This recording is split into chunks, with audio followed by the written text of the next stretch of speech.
नमस्कार, न्यूज 18 देख रहे हैं आप। मैं हूं आपके साथ रुंझुन कोहली। देखिए, जम्मू कश्मीर के बड़गाम विधानसभा क्षेत्र के लिए उपचुनाव दिलचस्प हो गए हैं।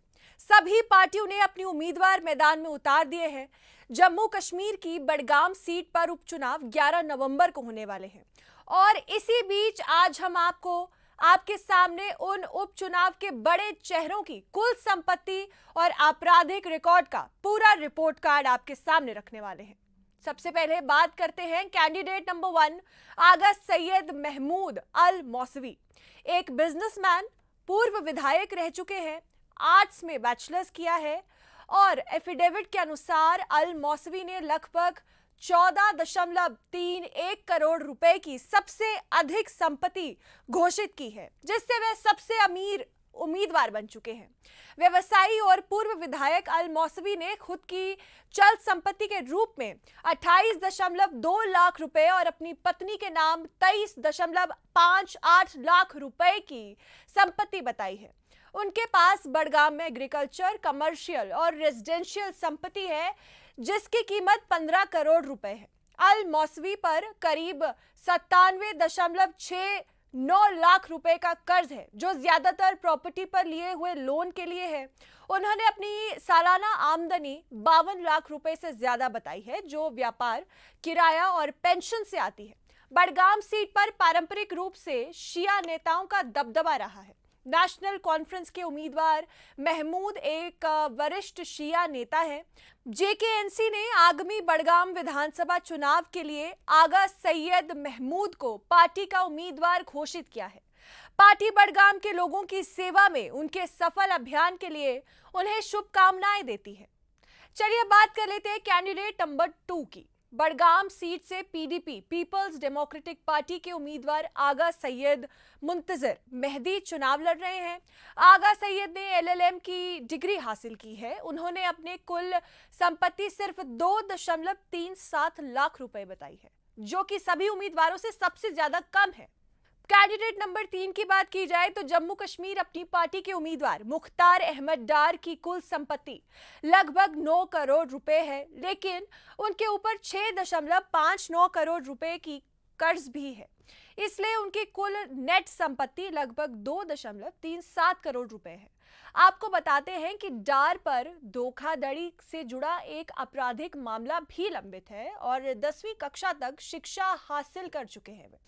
अब बात करेंगे कैंडिडेट नंबर 4 की, यानी कि भारतीय जनता पार्टी ने आगा सैयद मोहसिन को अपना उम्मीदवार बनाया है। भारतीय जनता पार्टी के उम्मीदवार आगा सैयद मोहसिन ने करीब 91,000 रुपए की नकारात्मक संपत्ति घोषित की है, यानी उन पर कर्ज उनकी संपत्ति से ज्यादा।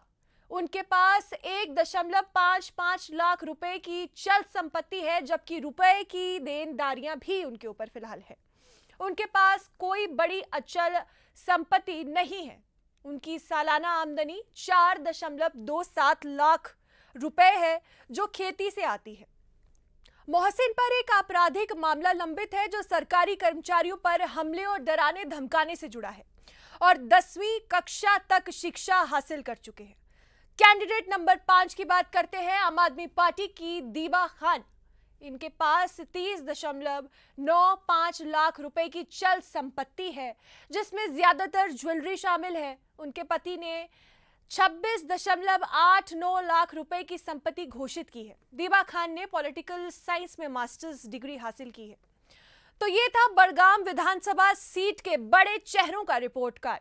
अब आपको इस सीट के बैकग्राउंड के बारे में बताते हैं। बड़गाम विधानसभा सीट मुख्यमंत्री उमर अब्दुल्ला के इस्तीफे के कारण खाली हो गई थी, क्योंकि उन्होंने दोनों सीटों से सफलतापूर्वक चुनाव लड़ने के बाद गांदरबल सीट को बरकरार रखने का फैसला किया था। नगरोटा विधानसभा क्षेत्र में भी 11 नवंबर को मतदान होने जा रहा है। ये सीट पिछले साल चुनाव के बाद भाजपा विधायक देवेंद्र सिंह राणा के निधन के कारण खाली हुई थी। जम्मू कश्मीर की सियासत के लिए बड़गाम विधानसभा सीट बेहद महत्वपूर्ण सीट है।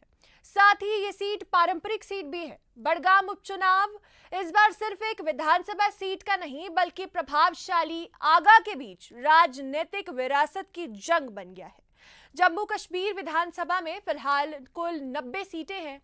इनमें से एनसी के पास 41 सीट्स हैं, बीजेपी के पास 28 यानी कि 28, कांग्रेस के पास 6, पीडीपी के पास 3 और बाकी छोटी पार्टियां व निर्दलियों के पास बाकी सीटें हैं। राज्यसभा चुनाव में किसी भी उम्मीदवार की जीत के लिए कम से कम 20 वोटों की जरूरत होती है। इस लिहाज से बीजेपी और एनसी एक एक सीट पर मजबूत स्थिति में है, जबकि बाकी 2 सीटों पर समीकरण बहुत अहम होते जा रहे हैं। कांग्रेस और पीडीपी के रुख पर नजरें टिकी हैं, क्योंकि वही तय करेंगे कि तीसरी और चौथी सीट पर किसे बढ़त मिलती है। बड़गाम में शिया समुदाय की बड़ी आबादी है और ये समुदाय अपने धार्मिक और स्थानीय नेताओं के प्रति काफी वफादार माना जाता है। इस समुदाय में आगा खान परिवार, जिन्हें आगा सैयद भी कहा जाता है, धार्मिक और सामाजिक रूप से बहुत प्रभावशाली है। ये लोग न सिर्फ धर्म से जुड़े मुद्दों में मार्गदर्शन करते हैं, बल्कि राजनीति में भी इनका अहम रोल होता है। ये क्षेत्र शिया बहुल है, जहां आगा का सामाजिक और धार्मिक प्रभाव दशकों से कायम है। दिलचस्प बात यह है कि तीनों बड़ी पार्टियों ने आगा परिवार के ही सदस्यों को मैदान में उतारा है। नेशनल कॉन्फ्रेंस से आगा सैयद महमूद, बीजेपी से आगा सैयद मोहसिन और पीडीपी से आगा सैयद मुंतजिर मेहदी। यानी मुकाबला सिर्फ दलों के बीच नहीं, बल्कि आगा सदस्यों के बीच हो गया है। यही वजह है कि सभी राजनीतिक पार्टियां, चाहे बीजेपी हो, नेशनल कॉन्फ्रेंस हो या पीडीपी हो, इन धार्मिक नेताओं से संपर्क बनाए रखने की कोशिश करती रहती है।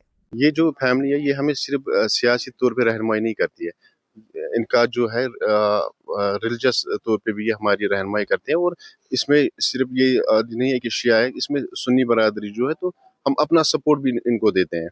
तो इसमें कोई दो राय नहीं है कि यहाँ जब किसी को भी मैंडेट देंगे, शिया को देंगे, तो हम उसका खैर मकदम करते हैं हमेशा। बड़गांव वालों ने, आपने देखा होगा कि रूला साहब ने 3 इलेक्शन जीते, तो सुन्नी वोट उसमें जाते थे, उसमें कोई दो राय नहीं है।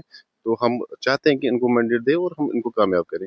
आगा खानदान का एक बैकग्राउंड है, एक हिस्ट्री है इनके साथ, तो बड़ा रोल है, चाहे मजहबी या सियासी, दोनों में इन्वॉल्व है। इनके साथ लोगों को एक उम्मीद है, लोगों को भरोसा है इन पे, उस खानदान से मुंसलिक है, इंसाफ पे मबनी है ये खानदान। चाहे कोई भी मसला हो, चाहे दीनी या सियासी मसला हो, ये हर टाइम फ्रंट लाइन पे होते हैं, चाहे पूरा खानदान।